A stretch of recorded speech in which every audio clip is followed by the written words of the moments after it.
What began as a gig mixing dough became a multi-million-dollar company. Though he's had his share of ups and downs, Dave Dahl created an iconic brand that has helped people turn their lives around. Here you can find out more about the creator of Dave's Killer Bread. Dave Dahl grew up in the Seventh-day Adventist Church in Portland, Oregon. His family owned a small bakery named Nature Bake, which made bread that was organic and used non-GMO ingredients. Though these healthy loaves are everywhere nowadays, back in the 70s, organic branding wasn't very popular. As soon as Dahl and his siblings were old enough to work, they put in hours at the bakery to help the business survive. But Dahl took a detour before finding his success in the baking industry, experiencing numerous troubles with the law. Soon enough, things got so bad that he dropped out of high school and began using methamphetamines. In 1987, he was arrested for the first time for robbing a house. He served multiple prison sentences. I think I went to prison the first time when I was 25. And I got out the last time when I was 43. After spending 15 years in and out of prison, Dahl returned to the family business with a renewed appreciation for baking and a desire to make the bakery the best it could be. Dahl's brother welcomed him back to the bakery with open arms. And in 2005, Dave brought his unique, meticulously made multigrain loaves to the Portland Farmers Market. I could see the difference. I could feel it. And it was at that point that I thought, I would love to have it back.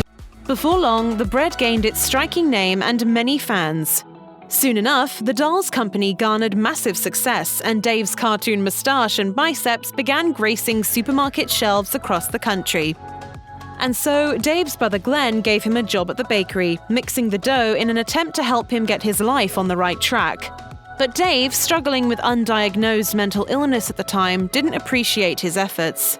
It didn't take long before Dave arrived to work high one day, picked fights with his co-workers, and quit when Glenn confronted him.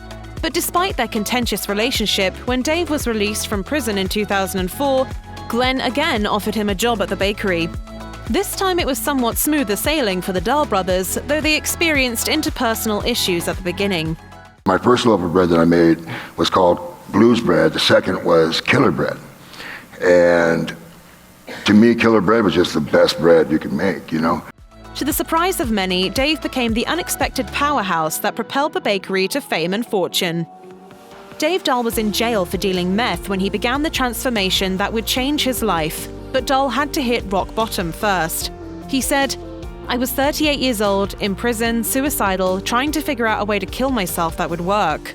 In the jail cell was really rough on me because my head was spinning and I didn't think I could come out of it. In a desperate attempt to get help, Dahl submitted a written request to the prison wardens. He hoped for the best, knowing that it could be his last chance to receive the help he needed. Luckily, the request was received, and soon after Dahl sent his message, the prison psychiatrist prescribed antidepressants to Dahl. Even though Dahl hadn't been diagnosed with a mental illness at that time, it didn't take long for the medication to start having an effect on both Dahl's outlook and behavior. I have to admit I have mental illness, and if I know that I have mental illness, I can work with that. He explained, "Everything started working better. I started playing guitar and learning quicker." He started taking drafting classes in prison and finally felt some hope for the future. Slowly, Dahl began the process of turning his life around. He wrote in his book, Good Seed, "I hadn't found Jesus, but I had found a way of living that gave me the strength to leave the needle behind." If you or anyone you know is struggling with addiction issues, help is available.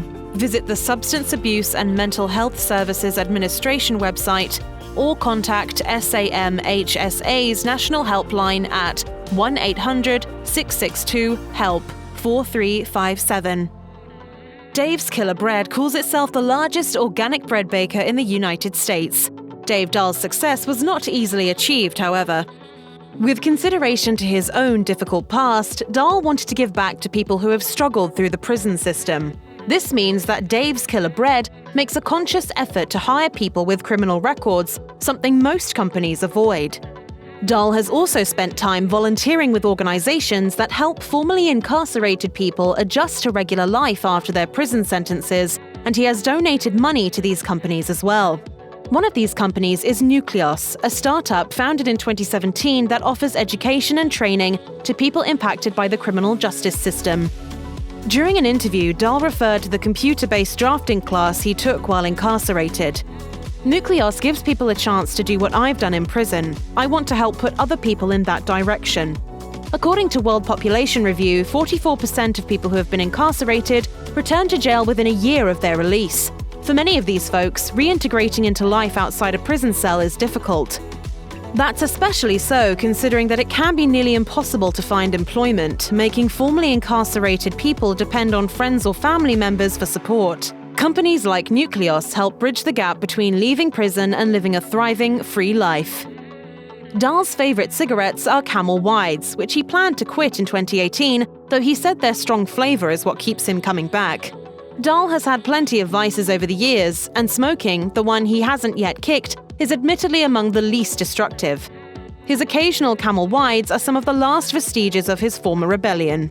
Still, Dahl isn't the same man he once was. These days, when he finishes a cigarette, he takes care to throw it away rather than littering. Dave's Killer Bread believes in second chance employment, a policy that encourages hiring managers to give ex-felons a second chance by employing them, an effort that many companies still avoid. Because of Dahl's experience in the prison system, he understands the difficulty of returning to regular life on the outside after being imprisoned. And so it's because of his own hardships that Dahl is incredibly passionate about giving opportunities to people who may not otherwise get them. I had been depressed and dealing with depression and suicidal thoughts for a lot of years. And I waved the white flag, so to speak, and asked for help. According to Prison Policy Initiative, the unemployment rate among formerly incarcerated people in the United States is more than 27%. In 2019, the national unemployment rate was 3.5%, according to the U.S. Bureau of Labor Statistics. For context, at the height of the Great Depression, the unemployment rate peaked at 25%. Seeing this, Dave and Glenn Dahl wanted to offer opportunities for folks like Dave who may not have other options. Even when the Dahls sold 50% of the company to good partners, they remained true to their beliefs. John Tucker, the president of the new brand, reaffirmed Dave's Killer Bread's commitment to their community. Tucker said, "It's really simple. When these people come out of prison, they need to be able to find a living wage job. If they can't, their chances of succeeding, of turning their lives around, of being positive contributing members of society are dramatically diminished." Dave's Killer Bread hopes to break the cycle by providing fair wages and rewarding work to people who would otherwise struggle to gain employment because of their criminal record. In 2013, after Dahl had established his Dave's Killer Bread brand, he stopped taking the antidepressants that had changed his life when he was in prison. He told Mental Health PDX, "Your brain plays tricks on you when you start feeling better." It didn't take long for the effect to start taking its toll on the Dave's Killer Bread icon. After a vacation, Dahl returned to work one day and began acting strange, alarming his family and co-workers. A court document obtained by The Ringer states that Dahl was fixated on a theme of peace, love, and enlightenment, identifying himself with Jesus and Buddha. The bread icon also became violent and, quote, physically intimidated employees and customers, according to a 911 call. I remember going to the bakery. I walked into the storefront and punched a cardboard cutout of myself. The arrival of law enforcement triggered a high-speed car chase that ended with Dahl hitting 3 police vehicles, spending a night in jail, and attending a series of court hearings. Dahl later confirmed that he is bipolar and has struggled with mental health throughout his life. He said, "The lows are horrible because you just don't believe in anything. I know there's a lot of people who think I'm a jackass, but I'm a good guy and I want to do good things."